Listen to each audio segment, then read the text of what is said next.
But we have supported over the years 19 projects since the program's inception. We're very proud of this program. Early on in the residency model, we had a really modest stipend of about $400 to $800, depending on the project, plus access to a space. So for like 1 to 2 weeks. So it was really specific. It was like a residency in a space, $400. You know, that's what we could offer at the time. Beginning in 2020, obviously we all know that year, with the need to be very responsive to artists, things started evolving with research and development. So if you've heard of research and development in the past, I just want to kind of highlight some of the shifts that we've made. So in that year, residencies lasted 2 to 6 weeks. So the timeline really expanded to really accommodate the pandemic. And we upped the stipend to $1,600. So we made a big shift there in terms of artist support. And then we really started shifting the gears to say, what do you need? What support do you need? Is it space? So we really tailored the residencies to meet that particular artist, individual's needs. And again, additional support, again, this was in 2021, could have looked like anything from rehearsal space to documentation, to childcare, to fundraising consultations. And we were also able to potentially support work from home, equipment or things that people needed, because that was really during the height of the pandemic. So last year, we kind of kept that theme, if you will. It says residency here, but really it's R&D, because we redefined this outside of the construct of a residency. So I call it early project support. And again, this just means that it could be a residency. It could look like space support. But by removing that term residency, it's a little nuanced, but we're really trying to be open-ended. What do you need as early project support? Is it time and a space, or is it something else? So a little bit more open-ended, and we'll get into this with the questions as well. But we really want to tailor the early project to support to suit your needs and your project's needs.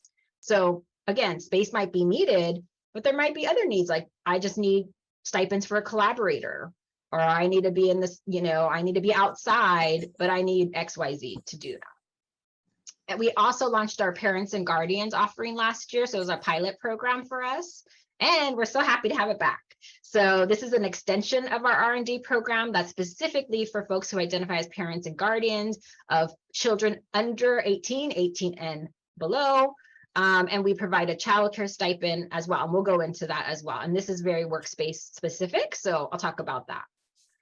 So the big umbrella is R&D, and then we have 2 offerings, 2 branches, R&D and R&D for parents and guardians. So I just want to make sure that's clear for folks. So looking at what's uniform across both R&D and R&D for parents and guardians. So across both, R&D participants will have an option to participate in what we call a catalyst group. This is a picture of us picnicking last year.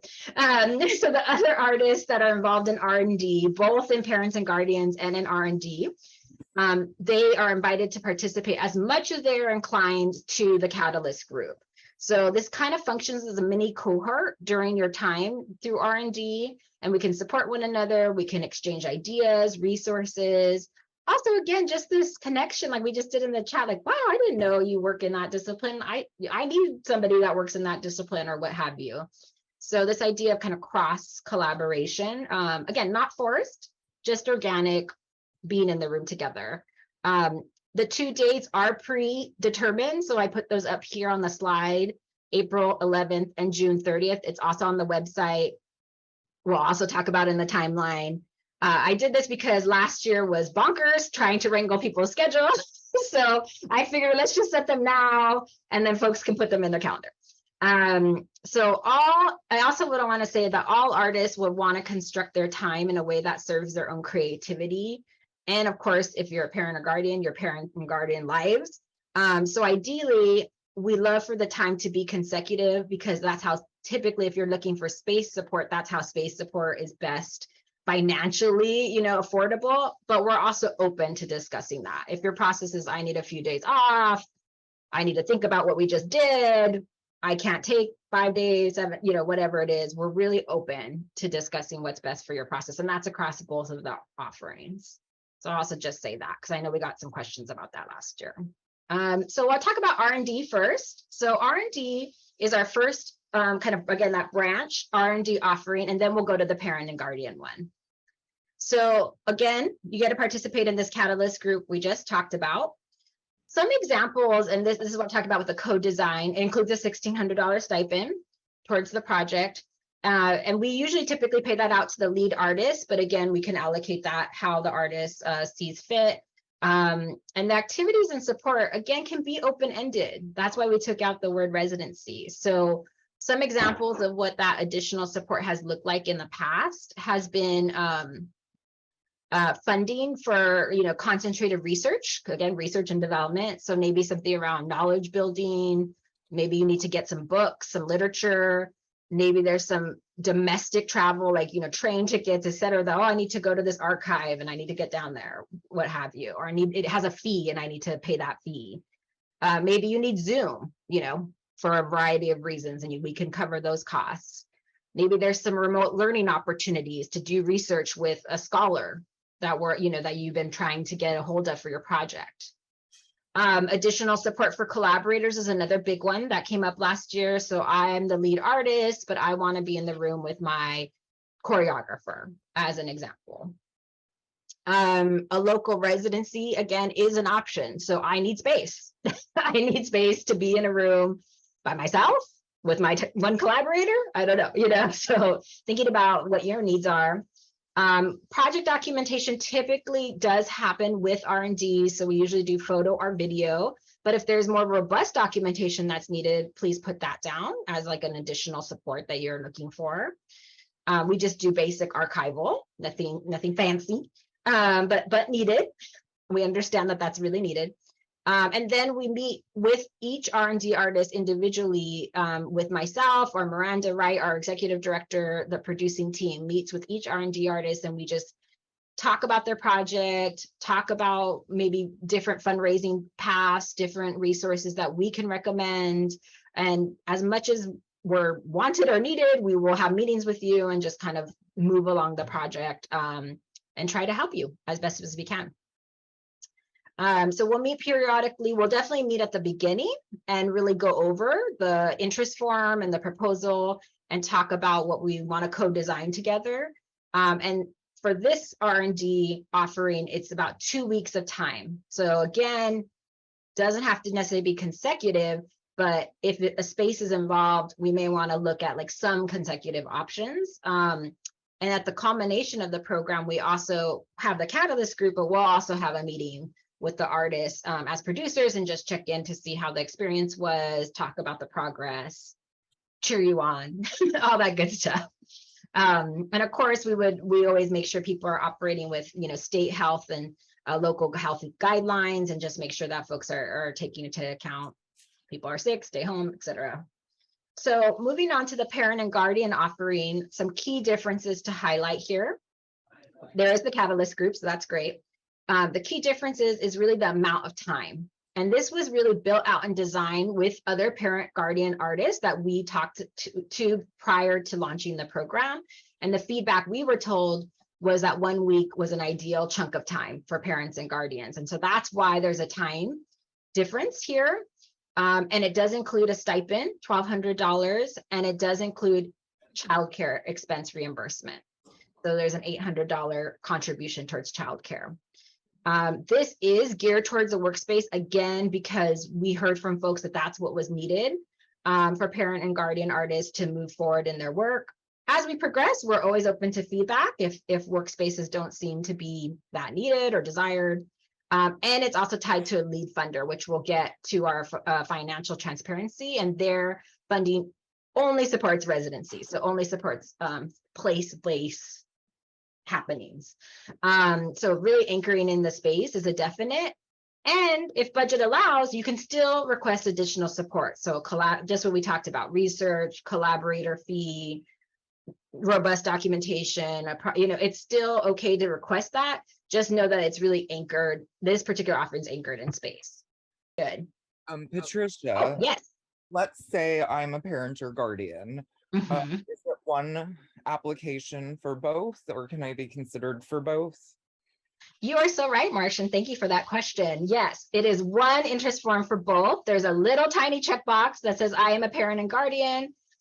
I would ask if you are not interested in being considered for both to please email me. We don't have an option to do that. That was an oversight on my end. But if you're like, I cannot do the 2 weeks, that would be great to let me know, because we will consider you for both opportunities if you check that box. But if you're like, nope, I only want to do the 1 week, let me know that. Kate? Yeah, thanks. The Catalyst kickoff and closing date, are those requirements? You have to be present in person for those? I'm just curious about how that works.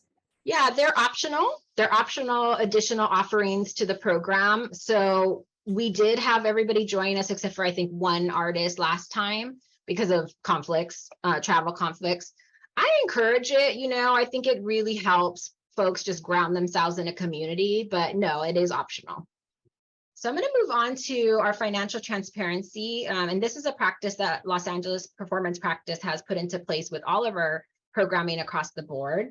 If you attended our festival recently, you would have seen this hanging in the lobby. So we always like to be really transparent about where is this money coming from? Where is this money coming from?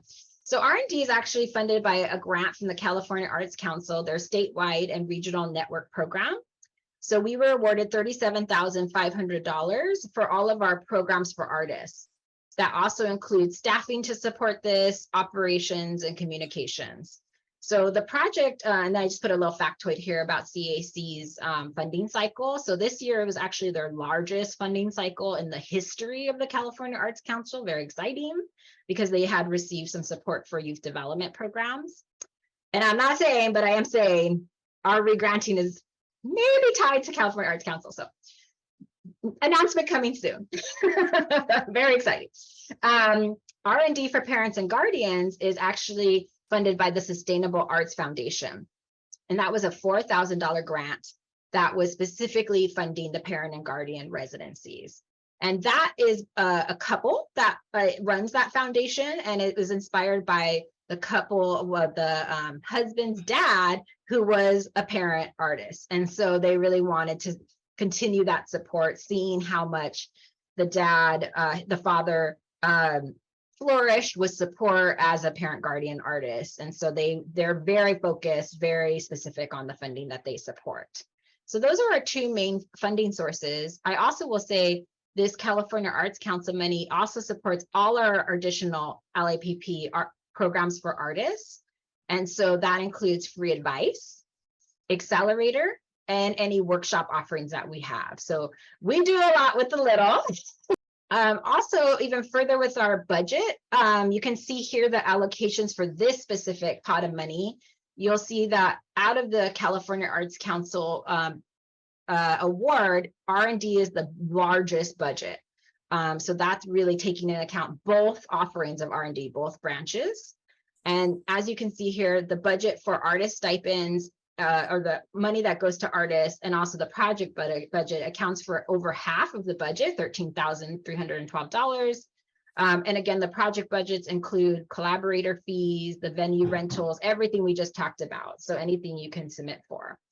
The direct admin expenses include things like photography, video, again, that documentation we were talking about, advertising to make sure you all were here today with us, making sure you knew this was happening. And of course, snacks, we got to live with those snacks. We have to have our snacks for the Catalyst groups, okay? So just wanted to name that. We do have to pay our wonderful staff to do the program, so that's also in here as well. And you can see here the childcare for R+D parents and guardians. So timeline. So you all, I hope you know, interest forms are now open. They've been open. I hope you took a look. So they've been open. They were open in December. We are in the info session right now. And the recording will be available probably starting Wednesday. I'm not going to say tomorrow. Let's just say Wednesday in case you want to refer back to this. They are due February 10th at midnight. Well, 11:59, wink, wink. So we really do stick to that, you all, because Just for fairness, for equity, you know, we've published these dates and times. We're not going to like cut off the portal, but I will not consider your proposal if it comes in past midnight. Okay. So please, please, please, please, please, please let me know. Unless you're having like a burning fire, which might happen, we're in California, let me know. So then that way I can know that, and I'm just not seeing a late submission and discount it. So please, please let me know. We will notify folks the week of March 6th. That does not probably mean March 6th. It's the week of March 6th. So please give me grace as we go through everything. We have a review process, which I'll talk about shortly. So I may need that full week to get back to folks. And we do offer feedback calls for anybody who's interested, who does not, who doesn't get the invitation to participate. I personally will call you and go over feedback and give you notes and everything. So just so you know, we really do try to be, again, fully transparent, give you thoughts, give you ideas. And we've seen many, many artists get feedback and then come back the next year and receive the support. So very important, the notes and the feedback. The program activity window. So that means, when does your R&D activities need to happen? From April to June. Doesn't have to be the whole window. Obviously, it's only 2 weeks, 1 week for the parent and guardians, but it could happen anytime within that window. So we're super open. And again, it's all dependent. If you need space support, that's going to be a big factor of when we can get you space, right? And when you're available with your schedule. So it's a puzzle piece. Then we will have these 2 catalyst gatherings that I already talked about. So just checking in, making sure. Great. Any questions about that? Yes, Martian. Pretending again that I have children in my care and I apply, and for whatever reason, like 95% of the people that apply are parents. Do you end up giving those 2 slots to parents, and then some of the non-parent and guardian residencies might go to a parent but without the support?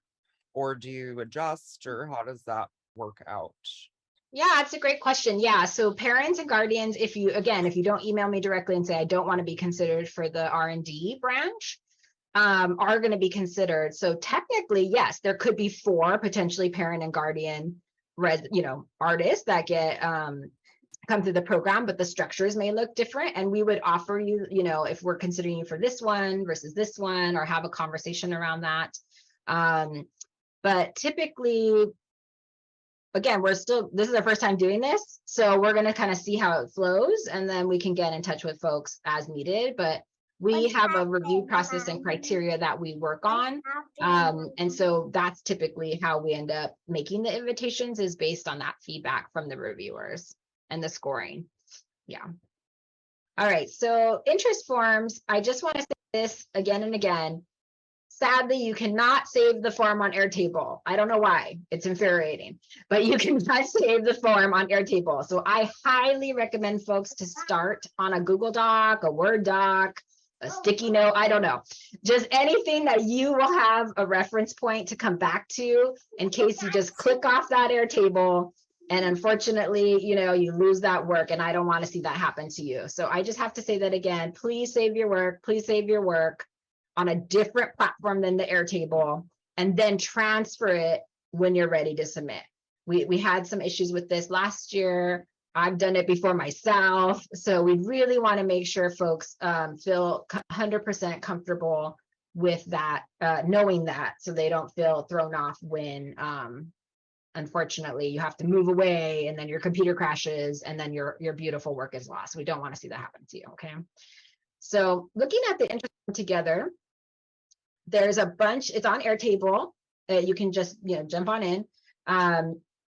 So all this stuff on top is on the website. I'm not going to read it right now. We just went over it. So it's really just the basis of the whole program, what the differences of the 2 programs. So I'm not going to read this in totality.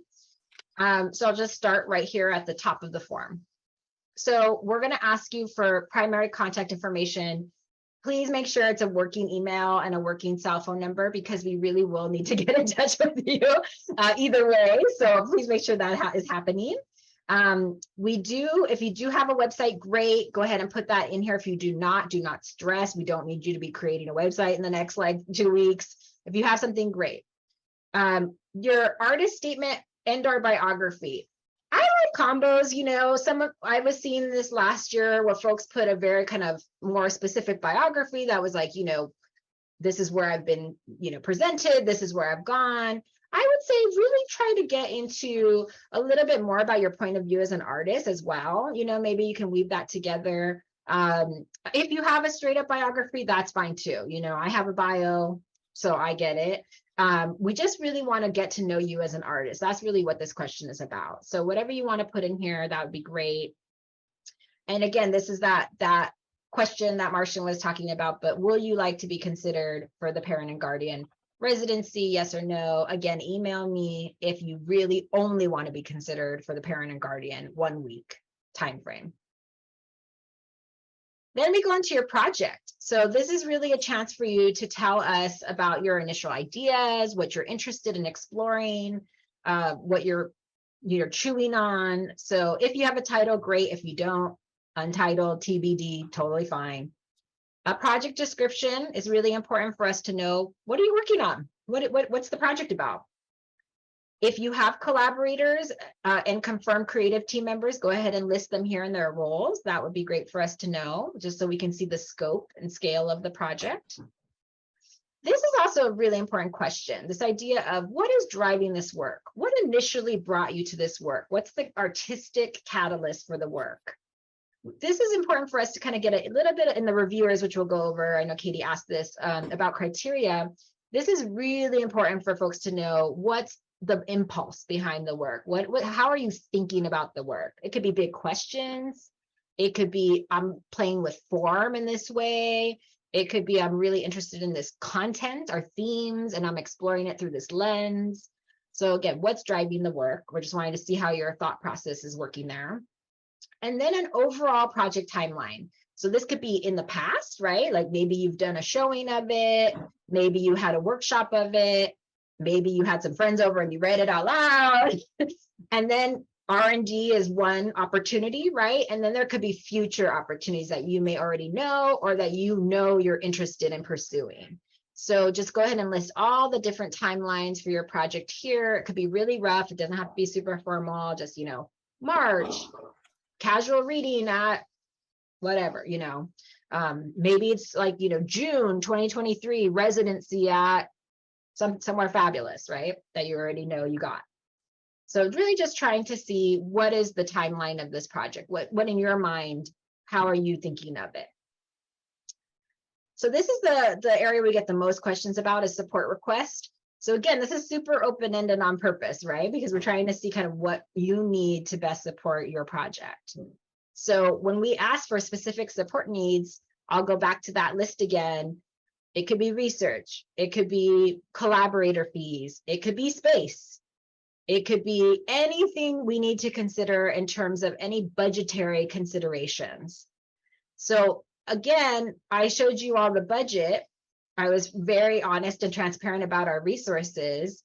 Oh, yes, I can do that. Okay, I will zoom in. Thank you for that note. Let me know if that's better for you.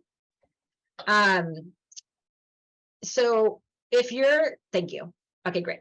If you're suggesting, I'm just, a 15-person cast, and you want to do a reading, and you want to pay everybody $1,000, probably not in our budget, right? Because you saw our budget. Sorry, my dogs are going. So just keeping that in mind, we have a total project budget for all 4 programs, for all 4 artists. And so it has to be, it's kind of a puzzle piece, right? So we say, oh, okay, this person met all the criteria, got amazing feedback, and then they want these things, and we just do this like, I would, Alexia asked, should we include the dollar amount in the breakdown? If you know what you're thinking, yes, I would say that, yes, absolutely. Or if your ranges, if you're like, I think if, I would like to pay a collaborator around this, just so folks know, we typically, and that's how the R&D figures got created,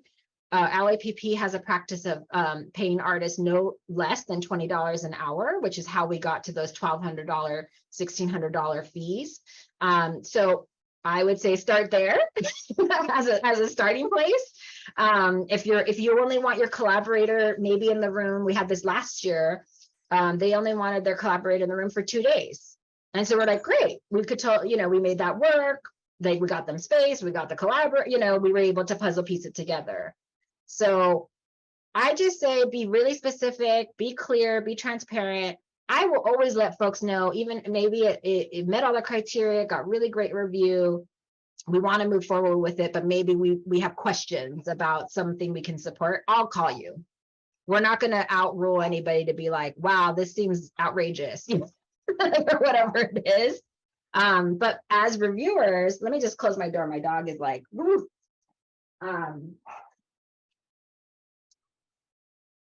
She's a very old Chihuahua and very grumpy. So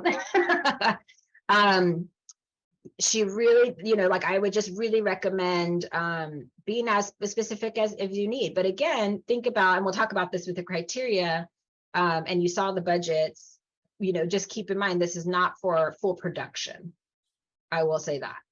Again, it's research and development. And then your support timeline here. So again, it could happen anywhere from April to June of this year. So what are you thinking? Again, 2 weeks for R&D, 1 week for parent guardians. And then if you do need space for parent and guardians, definitely. But if you do need space or you need time at home, let us know that, so we can know. Again, if you need this gigantic warehouse, we're going to need to factor that in when we review the proposals to be like, can we afford this when this artist wants this and this artist wants it? And so it's like, again, this big puzzle Tetris that we're trying to figure out. So just I need a sprung floor. I need whatever.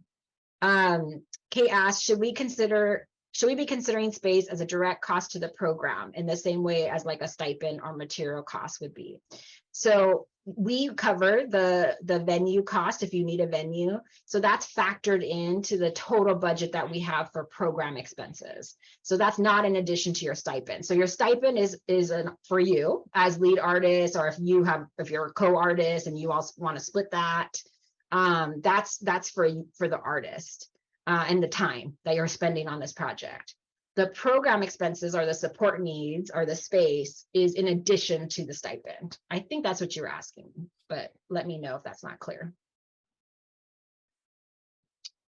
Then we get into support materials. So these are work samples. I know work samples always give people, hives, but really we're trying to be super gentle with this, you all. Please use what you have, cut together something that you feel really proud of, showing that really showcases yourself as an artist. Again, going back to that biography, that artist statement. We're trying to see, okay, you say these things, you say you're playing with this form, you say that you're a multidisciplinary artist that uses video in their work. It'd be great to see a sample of that, right? So just making sure they're in conversation with one another. If you're saying you're a multidisciplinary video artist and then we get a dance piece, we're like, unless it incorporates dance, we're like, okay. So just please submit the links. You can do up to 3. 1 is required. No more than 5 minutes of video. We will not watch more than 5 minutes of video. So again, if one sample is 1 minute, one sample is 2 minutes, etc. But it's not 5, 5, and 5. It's 5 minutes total in video. And then if you're text-based or you want to use images, we say no more than 10 pages and not including the cover page, of course. And then you have a URL place for you, or if you don't have it via URL, we have an attachment option here for you. That's new for this year. I'm learning, you all. So 2 questions. Is it acceptable to have multiple clips from various work within the one work sample? Yes, absolutely. As long as you're showcasing, what you need to be showcasing. I would just caution 1 minute's pretty short, and we want to make sure that the reviewers know what they're looking at. So I would really use this work sample detail paragraph here. Please let us know, what are we looking at? I cannot stress this enough. This is the most underutilized little box in most grant applications. But just give us a quick description, or if there is a timestamp so you don't have to waste your time editing. If you're like, just please start at, 5:01 and go to this, if there's any passwords we need to view it, I always just say, please utilize this. So if it's multiple clips, let us know why. Why are we watching? Like, why are we watching this? How is it supporting the case you're making? Katie, great question. How long for audio clips? We didn't get audio clips last year. I would still say 5 minutes. Yeah, 5 minutes total. I have to honor the labor of our reviewers. But let me know if there's something that, like, if they're like, then let me know, because I hadn't really thought about audio clips. We didn't get any last year, so I'm gonna write that down for myself, but thank you for that. Marsha? I'm seeing a previous question from Brendan that asks about word limits for the questions. Yes, thank you. Oh my gosh, I missed that. Yes, Brendan, this is where I get to go on my soapbox. So I actually, I have eliminated word counts because I find them oppressive, and I feel like they're a waste of people's time, and you all have better things to do than wordsmith a dot in a paragraph. So there are no word limits, but what I will encourage you, because we do have our reviewers, is be brief and succinct. I've had folks literally copy and paste like a bio that's like 2 pages long, too long. So just put the most important information. I just want to make sure that you all can express yourself in a way that is best for you, and it's in the spirit of equity, to be frank. But I also want to make sure that you are also really respectful of our reviewers, and really put things that are important and necessary, and not take advantage of the space. So get to the point. We're not expecting novels. I actually think reviewers love it when it's brief and clear and concise, and they can kind of breeze through things. So again, just make sure you're keeping that in mind, that another human is reviewing it. Please keep that in mind. That's what I would say. All right. Any questions on the interest form before we go into review criteria? Yeah, Katie. And I'm just thinking about the project I'm applying with. I have 2 additional collaborators, so we're all lead collaborators. But I think ideally we would have more than $1,600 to split between the 3 of us. So I'm just, what's the best way to sort of share that? Like, do I call them my collaborators that I would need to pay, or how should I do that? So you would be the primary or whoever submits would be the primary contact. You would list them under your creative team, collaborator section. And then in your support needs, you'd be really clear, right? I'm the lead artist, but we would all like to be paid X. So we know some of that will come out of the 1,600. Some of that will be in addition, right? Okay. And I wouldn't consider myself the lead artist, but that's just for the purpose of the application. Yeah. So, okay. Yeah. Okay. And you can even list that when you list your collaborators. It could say Katie, Tova, lead artist. Okay, great. Yeah. Thank you. So then we know how to talk about it, right? How the reviewers can talk about it. Yeah. Great. Thomas has a question. Would it be acceptable to have a concept pitch video for the proposed project as one of our work samples? It's totally up to you. I always tell folks, you do what you feel is making the best case for your project. I would say, great, if you have something that's already of the project that you're developing, awesome, because then I think it's a little bit more clear for reviewers to be like, okay, got it, right? This is what they're talking about. It's not required, that some of these projects are very early on. It's just an idea, it's a germ, it's a seed. You're not gonna have video, you're not gonna have links, so that's okay too. It could also just be about your artistic practice, your body of work as an artist. We're trying to get a better sense of like, how do you approach things? What's something that you've done in the past that we can kind of get a sense of your voice? What's your perspective? So that's what I would say. Again, Thomas, totally up to you. And we have new reviewers every year. Some of them love that. Some of them are like, oh, I wish I had seen more of their previous work. That's why we switch them out every year, to keep it completely new and fresh and have new eyes at it.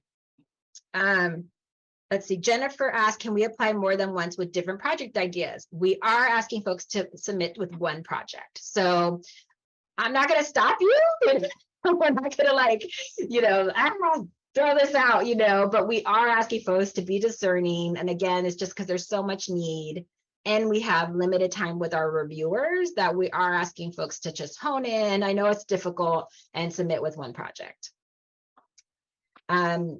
Yes, so Marcus asked, are there additional funds beyond the 1,600 depending on the nature of the project? Yes, so that's what I'm talking about, Marcus, with project support or support needs in the interest form.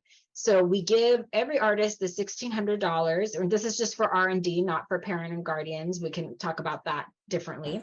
And then when we talk about your project, or when we look over your support request, we then go into our budget that I showed you all, and we say, can we support this, right? Can we figure this out?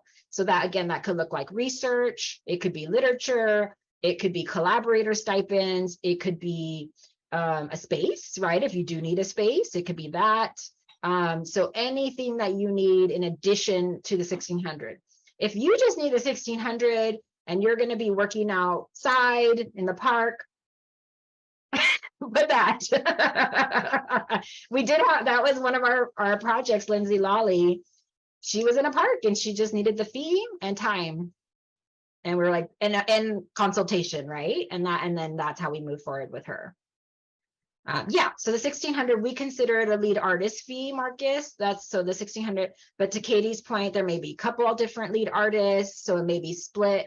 But we really do want you to, again, keep in mind that $20 an hour stipend. We don't want anybody working for $5. I mean, like that's not what we do. That's not what we want here.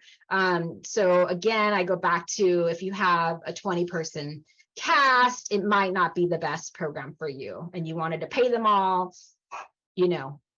Other opportunities. There's other opportunities out there. So we got asked, how early do you expect the project to be? Great question. So we really have found, and we'll get into this with the criteria, that this particular opportunity is best suited for folks that are early on in their process. So either, again, an idea that you're trying to kind of get out and suss out, something that's maybe had one workshop or one showing, and you're like, wow, I got so many notes and now I don't know what to do with them. Maybe it's something that you've only done in your living room and now you really want to get it up on its feet. So something a little early on, something that needs research, something that you're still chewing on, something that maybe needs to be embodied in a different way, or maybe you just have never had an opportunity to work with a collaborator. You are playwright, or you are dancer or choreographer, and you're like, I just need to be in a room with two dancers and work this out and see if it's an idea worth pursuing, as an example. For the support timeline, do we need to list specific dates, or can we give options? Yeah, absolutely.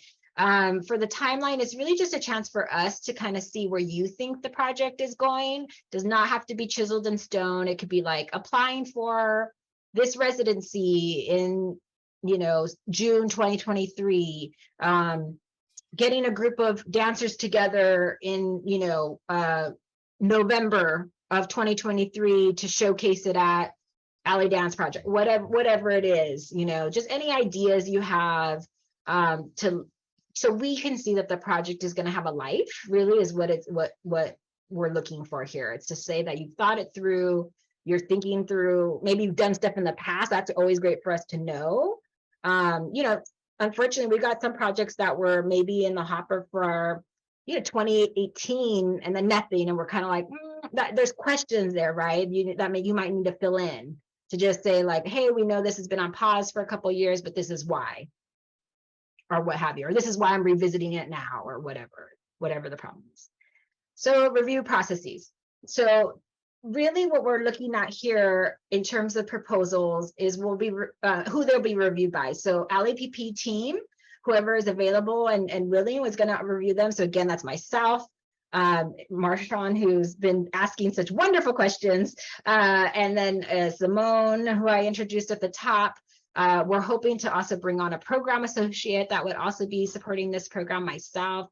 And then we're going to ask 3 Los Angeles artists who have maybe been through this program before. We'll definitely have 1 artist that identifies as a parent and guardian reviewing as well. So 3 additional LA artists. So there's a lot of folks looking at everything. And then from there, the panel will select 4 projects to invite into the support, and 2 will definitely be parent and guardian artists. Okay. So the review criteria here is really around alignment with LAPP's mission. So if you don't know us well, what I would recommend too is just checking out our archives. We have a really robust LAX archive that you can see the type of work that we do here at LAPP. So really making sure that your project is kind of in the constellation of the conversations that LAPP has been fostering over the years. And again, we have touring projects, we have LAX, we have all that on our website. So you can kind of get a sense of the type of artists we work with. And again, just going back to our mission, we really want to focus on innovative, groundbreaking work that's really just pushing that conversation, pushing form, pushing content that's really relevant to today.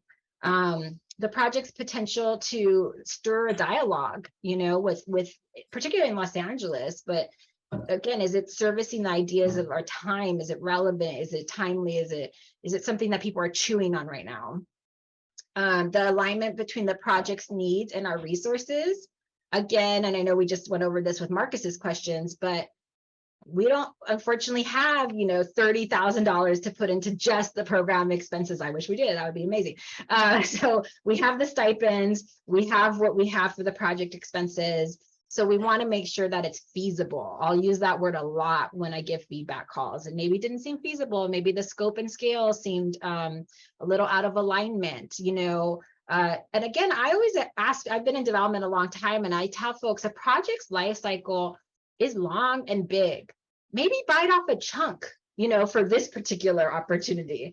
It doesn't have to be everything all at once. I know we get so excited when we get an opportunity to develop our work, but scaling it to what is maybe more feasible for this particular proposal is really going to help you kind of get into that sweet spot.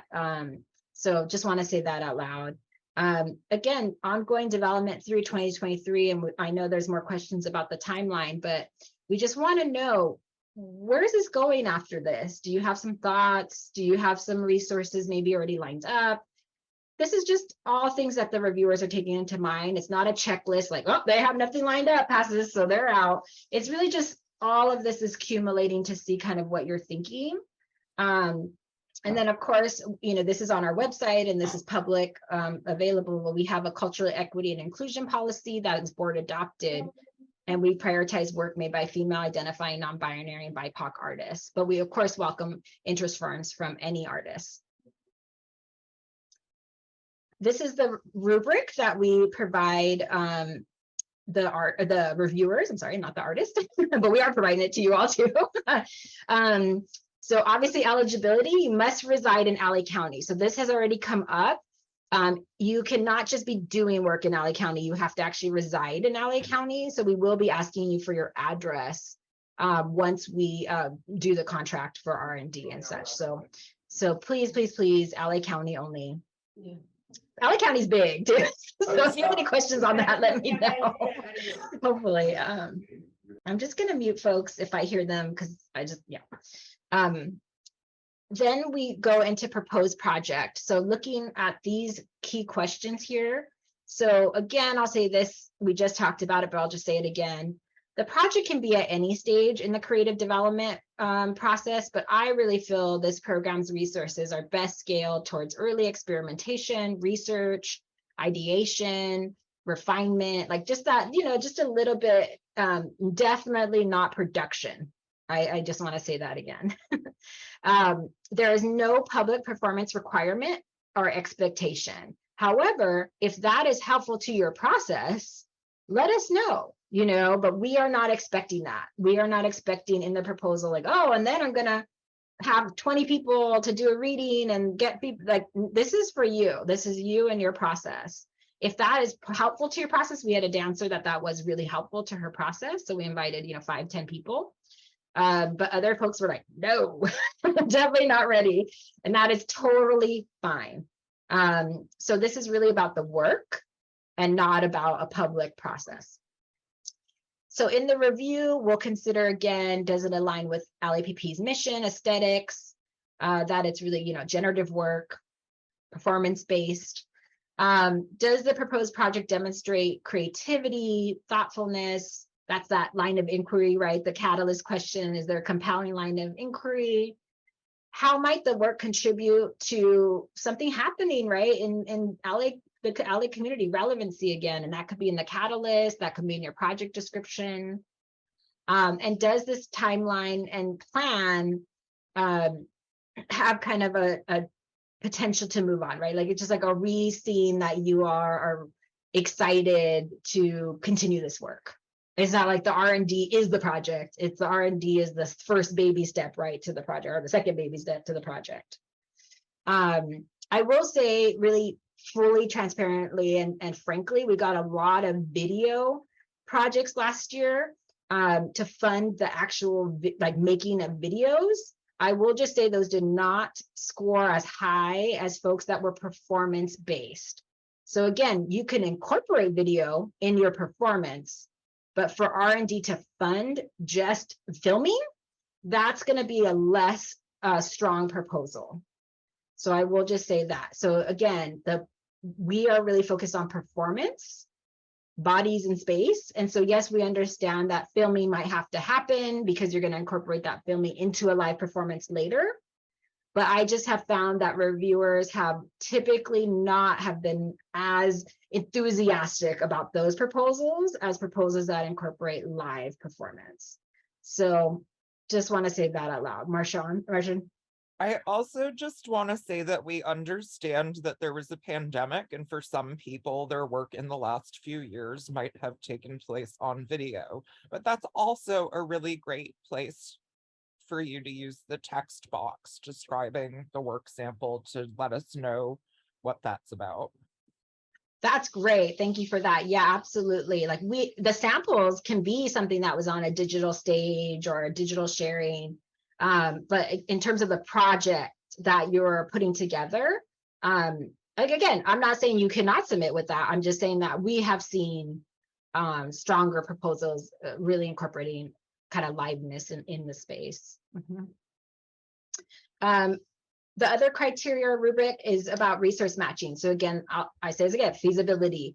We'll take into account the size of the collaboration team that you're asking to collaborate in this process, right? And just make sure the scope and scale of the project is in relation to our resources we can offer. Again, the timeline, will it serve well? Taking into account, again, what we just talked about, if you want a space rental, but you can only really do like one day here, one a month, that might be a little bit more difficult than somebody that can maybe do like chunks at a time, right? So we can kind of like get a good deal on space, etc. So we're just taking all this into account. Doesn't mean that you're like, again, outright not eligible or not considered, but these are all the factors that the reviewers will take into account. And again, is the resources aligned with, our mission, the way we work with innovation with technology, social engagement? Does it, is there an audience in mind for the piece? And that can come out in the project description, all of that. Is there risk taking happening, etc. So resource matching and artistic practice. And the artistic practice, I would say, is really about the work samples for us. Again, that comes back to that and that biography and that artist statement. We just want to know about you as an artist. So we're trying to get a better sense of, through the work samples, the project descriptions, to Martian's point, does the work sample demonstrate kind of, multidisciplinary curiosity and interest, or something that's really pushing boundaries, something that's messing with form, something that's being innovative in terms of content? And does the artist's past work suggest their practice involves creative risk-taking, engaging in research, thoughtfulness? We're just really trying to look from what we have, which is the work samples, your website, your biography, the catalyst, like what we're asking for. That's how the reviewers will get these answers, right? Does this work seem like it's happening with care? So those are the rubrics. That's the review criteria. Again, we'll have this recording available if you want to go back and listen to it. I'm going to stop my share so I can look at these wonderful questions and hopefully demystify some of this. So I'm going to scroll back up here. Okay, great. So Shauna, I think I'm at Shauna. So if you're above Shauna, please let me know. Do you support projects which primarily take place outside of LA? I live here, but it might be helpful to travel.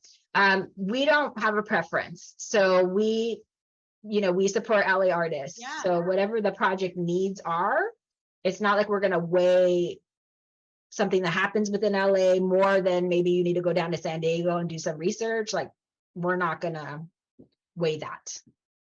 That's, as you saw, that's not a review criteria. That's not a rubric criteria question. Oh, thank you, Simone, for sharing the past LAX festivals. Great. All right, Kate says here, how much additional support is allocated per artist? Yes, so again, I can't necessarily answer like, yes, each artist gets this, but I will go back to, because it's a puzzle piece, right? Somebody may have one collaborator, somebody may have three, which happened last year. Somebody may need space, some people don't need space. So it really swings, once space comes into the question, I mean, it makes a difference, right? Because we need to know that. So I'll just flash again the budget. Total for all 4 artists, we have $6,812 total, with not including the stipends. Okay, the stipends are in this orange slice. So I just want to be I'm just trying to be really honest about what we have to offer and what we can provide. And again, we would love to provide more, but this is where we are right now. And we're trying to make improvements as we move and give more and more support. And we're very creative, let me tell you. We've come up with some great resources for folks because we have a lot of relationships, a lot of networks. So we do our best to really stretch that dollar. So, I mean, for example, Kate, just to help you, like last year, we had 4 artists, and obviously, I think one of the parents wanted a collaborator. So we were able to write that stipend plus the space support. In the R+D program, I think pretty much every project had a collaborator, at least one collaborator, and we were able to support that. But one of them didn't need space, and that was why. Because they met in parks, and so we were able to give them stipends that they were able to distribute to their people that they were working with. So it really is a puzzle piece. What we typically do is we take into consideration all the feedback, look at the scoring from the review panel, look at it in terms of like the top 10, honestly, and start doing the budget and start like calling together a budget. And it may be that, the proposal is like amazing and it meets all the criteria, and maybe it just didn't work out budgetarily this year. And I will be very frank about that when I give you the news, so we'll give feedback as well, like I said. So it's not like we'll leave you guessing. Okay, so live performance means to us, yes, we do mean performance in terms of live bodies in space. Again, we're not opposed to video. We have had some folks suggest projecting in an artist from a different area, but they're live in the thing and the person's on Zoom. We've had that proposal before. We've had folks, again, if it's research heavy, it may be that you're just doing Zoom calls, with folks that you need to do some research around. We're really open-ended. I just am saying from my experience, what I've seen in the past, the reviewers tend to like more the filming. That's something that people definitely have questions around, is like, how is this going to lead to a live performance one day? And then also like, should we put our very modest, but I still say robust project budget into filming. I think it's just a question we have. So that's just always comes up every year. That's why I use that specific example. Some questions about work samples. This can be previous work that connects to the proposed project, but can also be a simple video with some bits of the work in progress. So not highly produced. Absolutely. You hit it on the head here. Yes. So work samples can definitely be, it's really to showcase you as an artist. But if you have some of the proposed project, that's also really helpful sometimes. And again, that could be some 5 pages of a script plus some video, you can mix it, or maybe you only have images from the proposed project, but you have video of something else. That's great too. 5 images, a little bit of video, that's cool too. We've kind of seen it all. So I don't want to be prescriptive. I want you to just, go with your gut, do something that you feel best expresses you as an artist, showcases what you're talking about in the proposal. Again, I think what happens with work samples sometimes when they're not as strong is it's just disconnected. Like we're seeing a proposal about something, and then the work sample has nothing to do with that. And you're like, you're like, we're just trying to make the connection, So I had a related question about that, and I just put in the chat, but just because you're talking about it, I want to jump in. So that's what I was asking. Is it better to kind of do a combo, like of here's a sense of the project I'm proposing plus some past work samples, so you see like kind of a more fully realized project? Or like, I'm just kind of trying to figure out if it's better to spend that work sample time talking about the proposed project or do a combo. Oh, that's a good question. Gosh, it's so hard because I'm not I'm not going to be the only reviewer. I would say a combo personally. I would say we want to see the work you're most proud of, the work that really defines you as an artist. But definitely, if you have something of the proposed project, include that for sure. I would not leave that out unless you're just really not happy with it. That's cool too. If it's really in development and you're like, I don't want to share that. But if you have something with a proposed project, I always say include it. But it doesn't have to be all of it. I would say a nice combo personally is my recommendation. Okay, I think I answered that.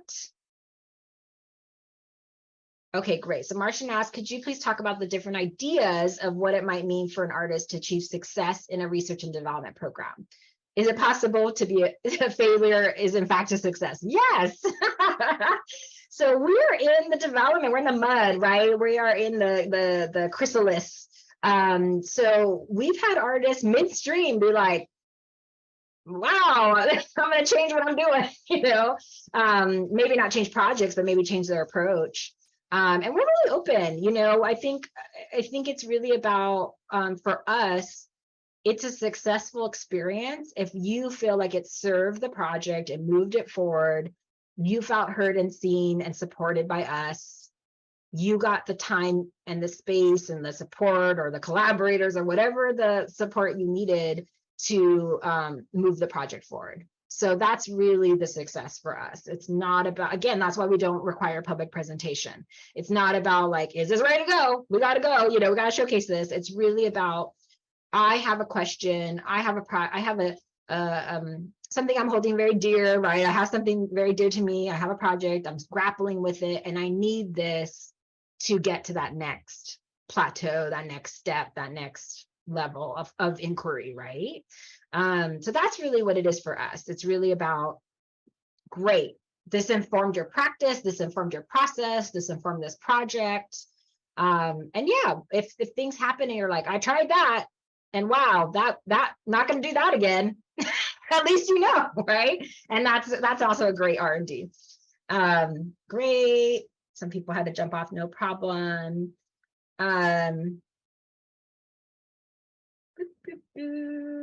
Okay. If the script involves more than 10 performers, but we, the 2 writers, only plan to work on revising the script and conducting related research, is that eligible? Yes. That's what I would say is the sweet spot for R&D. I don't care how many cast members you have, that's fine. You can have a 50-person opera. It's really about, we can't necessarily compensate 50 performers through this process. And we want to make sure that you're thinking of that and not asking people to work for free or volunteer.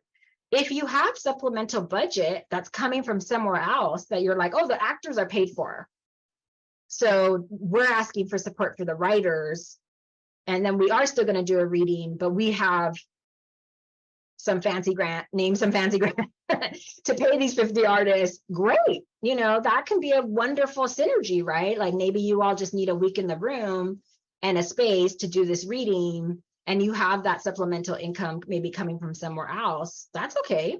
You know, I'm just letting you know like what we can support.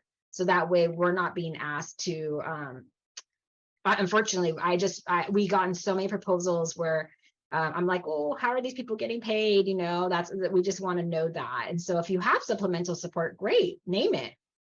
You know, we're not opposed to that.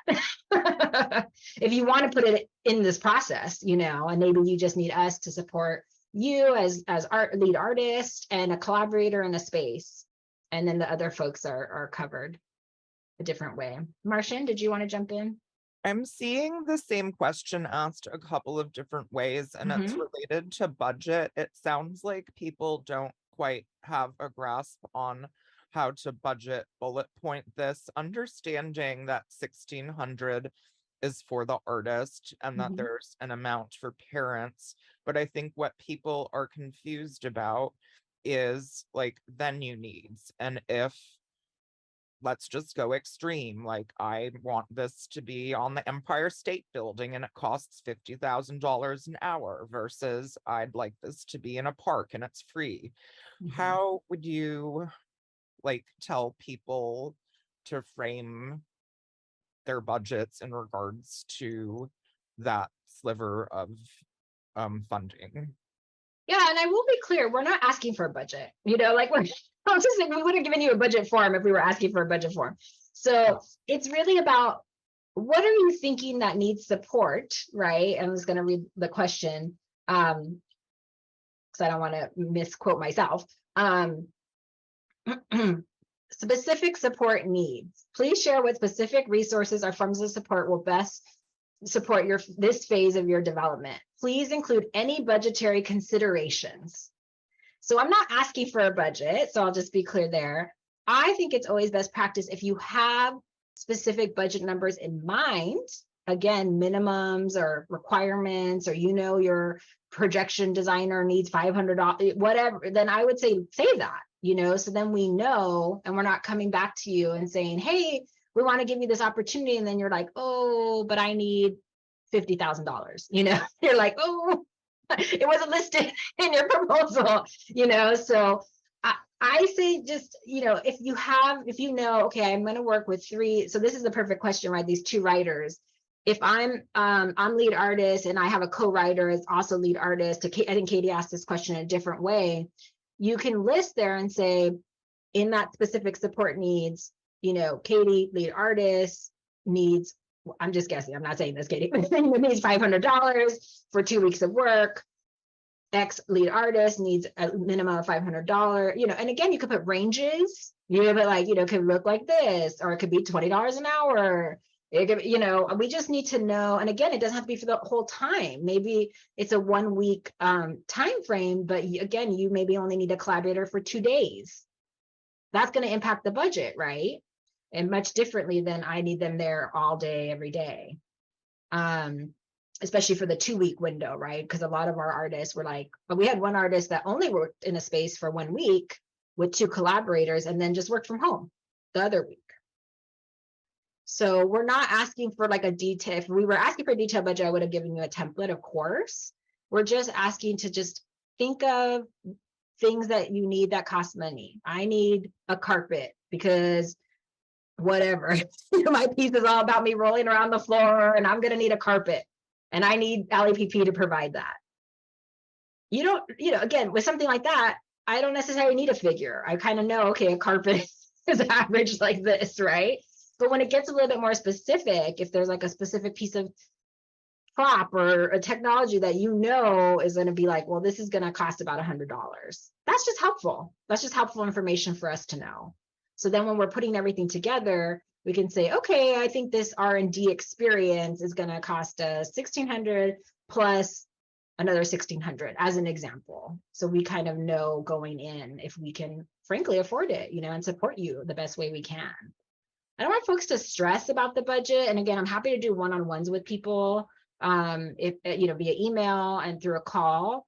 If there's like, I just really don't know, and you can tell me all your components, and I would say, hey, this is the best way I think you should list this. You know, I don't want to do like one-on-ones because I feel like that's going to get us into the weeds.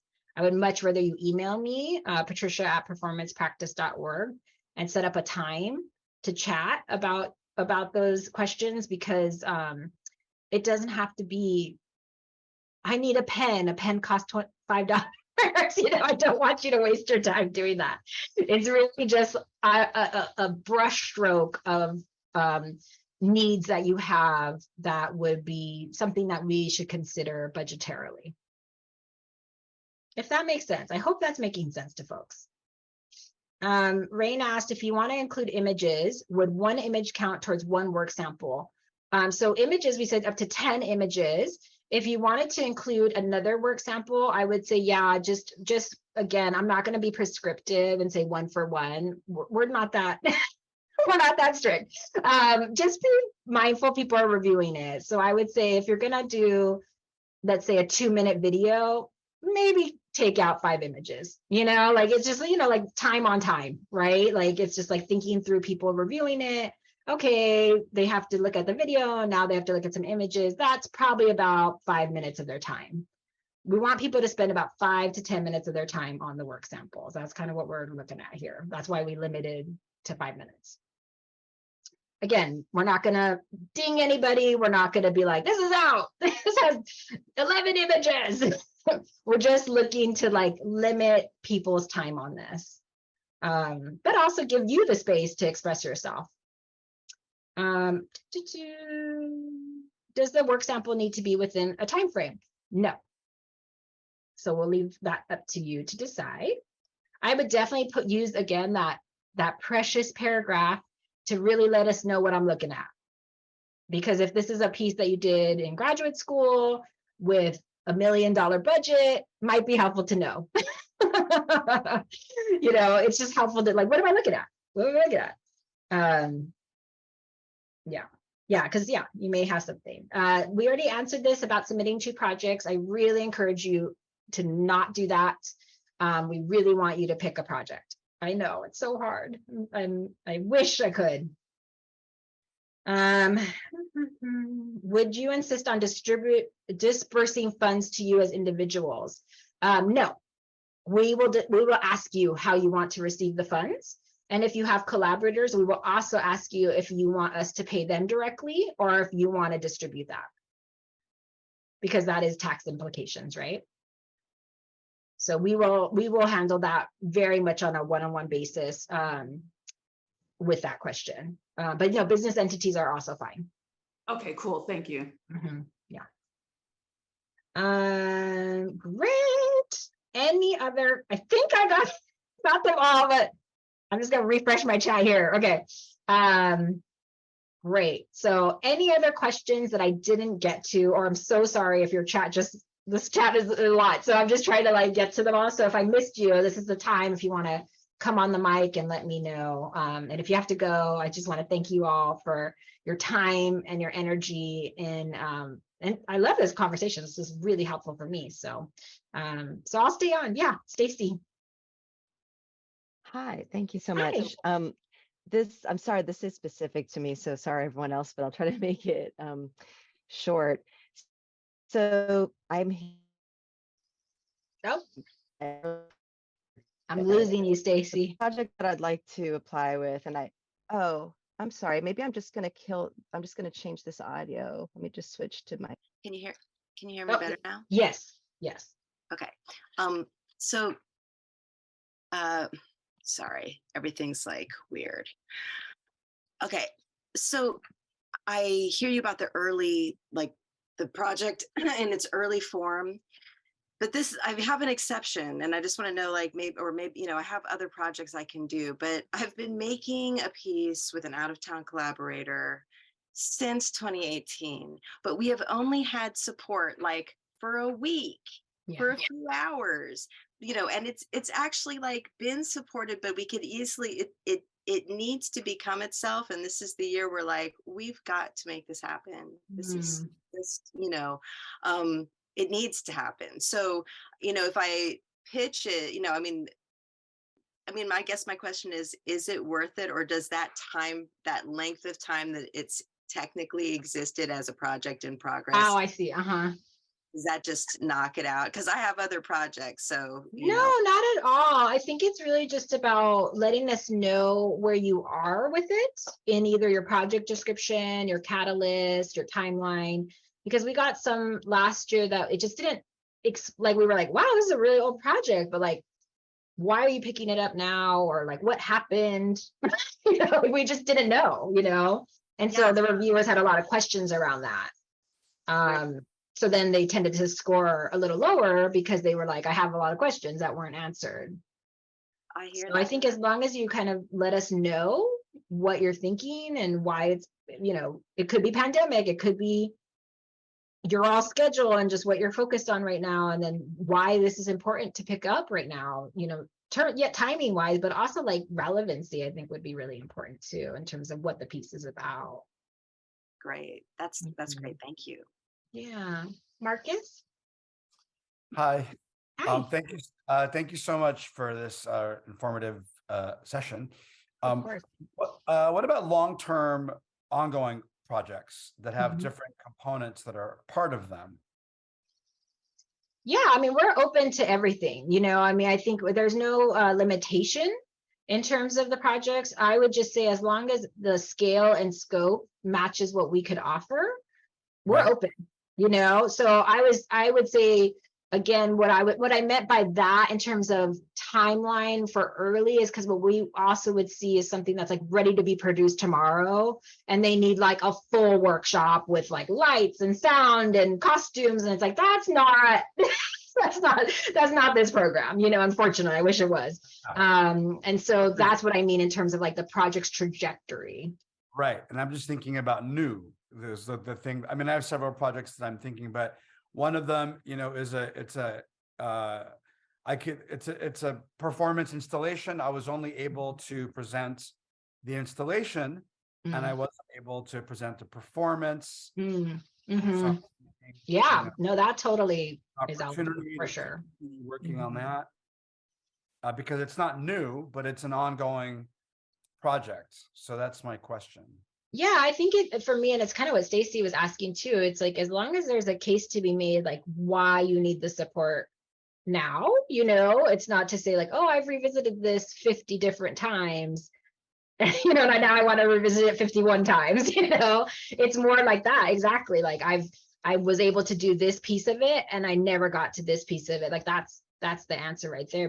But to put that, I think would be really helpful in terms of your either the project description, the timeline somewhere. Thank you. Yeah, Martian?